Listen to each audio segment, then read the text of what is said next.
반갑습니다. 이번 영상은요, 드라마 로스쿨 9회 리뷰 중에서 서지호를 보면 로스쿨의 진가가 보인다 입니다. 이번 서지호와 관련된 사건을 보면 로스쿨이라는 드라마가 왜 상당히 괜찮은 드라마인지 설명하기 좋을 듯해서 한번 얘기해 보려고 합니다. 구독, 좋아요, 제겐 큰 힘이 됩니다. 일단 먼저 밝혀진 상황을 시간별로 정리해 보면서 드라마 로스쿨의 괜찮은 부분들을 설명해 보겠습니다. 서병주 교수의 살인사건의 유력한 피의자로 진영우 검사에 의해서 수사를 받던 양조은 교수가 진영우 검사를 피의사실 유포죄로 기소합니다. 그러면서 그 고소장을 제자인 서지호에게 써보라고 합니다. 그렇게 한 이유가 뭘까 궁금했었는데 이유가 있었습니다. 서지호의 아버지는 장난감 회사의 대표였는데 장난감에서 발암물질이 발견됐다고 체포되어서 서병주 당시 검사에 의해 수사를 받던 중 피의사실이 언론으로 유포되는 바람에 회사가 망했고 서지호의 아버지도 자살을 했습니다. 하지만 나중에 알고 보니 장난감에선 아무런 발암물질이 검출되지 않았습니다. 그래서 서지호는 서병주가 자신의 아버지를 죽였다고 생각하며 서병주에게 복수를 하려고 마약을 먹는 동영상 등등 여러 자료들을 모으고 있었습니다. 서병주 교수가 검사의 피의사실 공표죄는 중대한 죄이므로 처벌해야 한다는 논문을 썼는데 그 논문이 강솔비가 표절을 한 논문이었습니다. 양조은 교수는 서지호 아버지 사건 뒤에 진영우 검사가 있다는 것을 이미 알고 있었던 것이라서 서지호에게 고소장을 작성해 보라고 한 것이었습니다. 여기서 보듯이 양조은 교수는 학생들과 관련된 법률적인 사연들을 이미 알고 있으면서 강의실에서 하는 강의가 아니라 자신에게 절실한 현실 속에서 직접 부딪혀가며 배우게 합니다. 그래서 드라마 로스쿨은 법정 드라마, 법률 드라마이면서도 딱딱하지 않고 현실감, 생동감이 뛰어납니다. 그리고 양조은 교수가 강솔비의 논문 표절을 문제 삼으려 했고 강솔비는 서병주 살인사건 당일 양조은 교수가 봤다고 했던 설탕 봉지를 자신도 봤음에도 불구하고 증인으로 나서줄 테니까 자신의 논문 표절을 더 이상 문제 제기하지 말아달라고 거래를 제안합니다. 하지만 양조은 교수는 강솔비의 증언이 절실했지만 거래를 하지 않고 표절을 정면으로 제기합니다. 법을 아는 자가 오히려 법을 이용해서 미꾸라지처럼 빠져나가는 법꾸라지를 절대 만들지 않겠다는 양조은 교수의 모습이 참 멋집니다. 자신에게 불리하더라도 당장 제자들을 이용하기보다는 오히려 제자들의 상황을 배려해 주면서 증언해 주기를 기다려줍니다. 급기야 이번 9회 엔딩에서는 양조은 교수가 제자 전예슬의 변호인으로 나서기까지 합니다. 하지만 강솔비는 여전히 서지호에게 피의사실 공포 관련해서 도와주는 대신 논문을 표절한 것이 아니라 자신이 직접 쓴 거라고 증언해달라고 거래를 하려 합니다.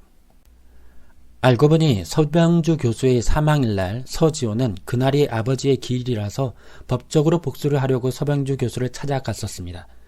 서지호는 마약에 취한 서병주 교수를 발견했고 마약이 관련된 문제라서 경찰에 신고하지 않고 우선 먼저 의사 출신인 유승재에게 전화를 걸었습니다. 그러나 그 시각 유승재는 양조은 교수의 노트북을 훔치려다가 갑자기 들어온 양조은 교수를 피해서 캐비닛에 숨어 있어서 전화를 받을 수 없었습니다. 유승재가 훔친 양조은 교수의 노트북과 강솔비의 노트북이 서로 뒤바뀌면서 이들과도 관계가 얽힙니다.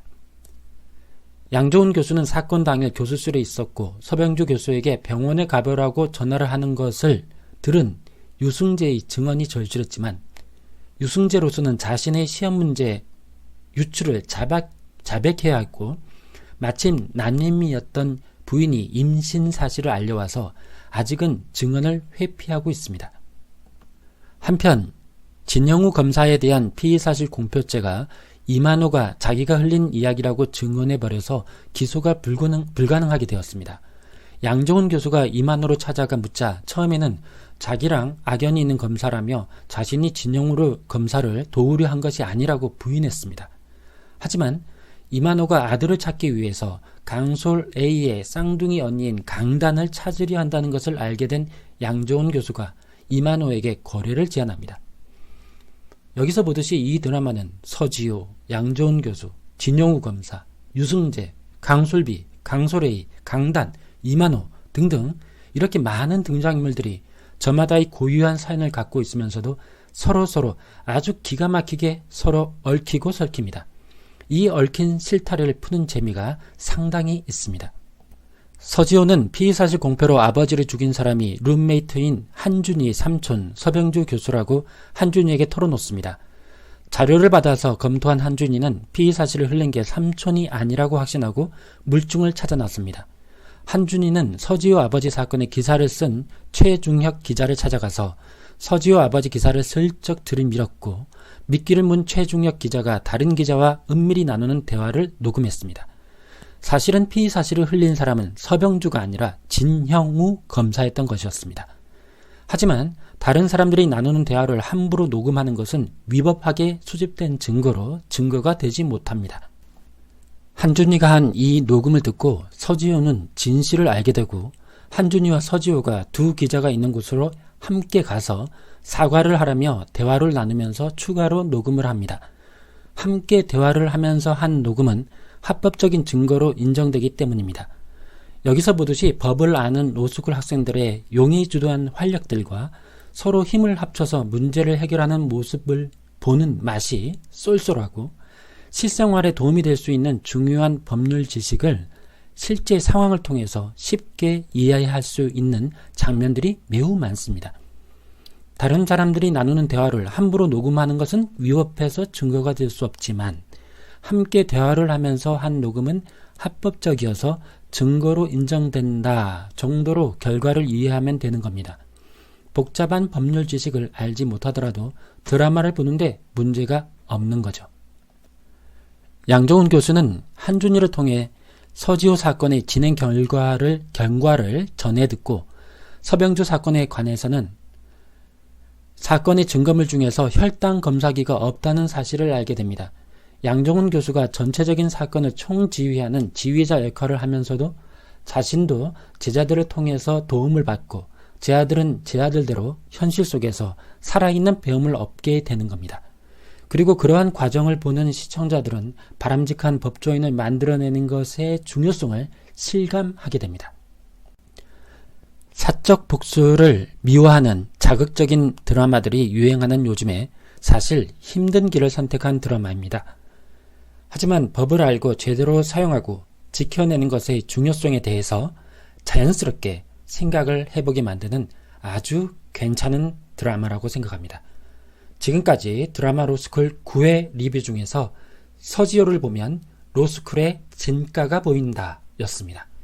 구독, 좋아요, 제겐 사랑입니다. 감사합니다.